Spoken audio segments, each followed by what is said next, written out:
If you were in a crowded room and everyone could smell a fart, how would you know who farted? Well, that's easy. It's always a guy going, "Wasn't me, I didn't fart, it was you." That's what it's been like the last 10 years with Donald Trump. I know words, I have the best words. While Trump was never bright to begin with, his Wharton professor called him the dumbest goddamn student he ever had, Tiny Finger's slow mental decline is accelerating like an asteroid headed straight to Earth, which is a frighteningly accurate metaphor for a guy who claims to be coherent, but instead acts like that guy who gets lost leaving his neighborhood. 90% of the time, I have no idea what the I'm talking about. We've all heard Trump go on and on about his cognitive tests, which he's taken 4 times now, the latest just this week. But I have to ask you, if he's stable, why does he keep taking the tests? That's a good one. That is not a good sign. And whom better to mock Trump than Trump's #1 target in the world? You have a bear, a snake, an elephant, and a horse. Name the horse. That's the horse. But toward the end, like they had a question like, pick a number, sir, any number. Okay.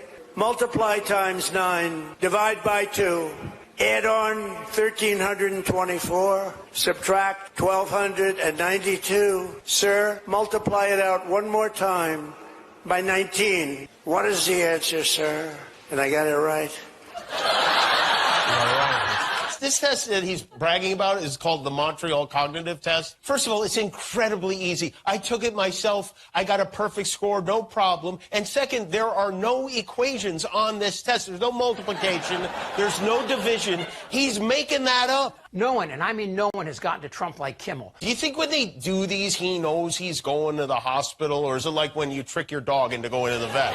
Now, a couple things about Jimmy Kimmel. When the President of the United States, arguably the most powerful man in the world, with 20,000 nukes in the Army, Air Force, Navy, and Marines, plus the CIA and the FBI, when that guy's your enemy and all you have to do is make a joke or two when he flips out, that, my friends, is revealing. Jimmy Kimmel is not a talented person. You know, you can call that free speech or not. But you don't have to watch Kimmel to see something's wrong. In this clip, Trump confuses Iran with Venezuela. Venezuela, who no longer has a Navy, no longer has an Air Force, no longer has a lot of people. And here's the most frightening part. I don't think Trump realizes how mentally ill he is. Trump's success is built entirely on the backs of an epidemic of mental illness in this country. Many of them come from prisons and gangs. That reminds me of how pilgrims once determined if a woman was a witch. They would tie a suspected witch up and submerge her into a lake. If she didn't drown, she was a witch. But if she did die, well, that proves she wasn't. Kind of like a, my bad. So if we can't figure a way out of this current dilemma, it won't matter if we're right. We'll drown in this insanity. And that, my friends, is your cognitive test. Did you pass? God.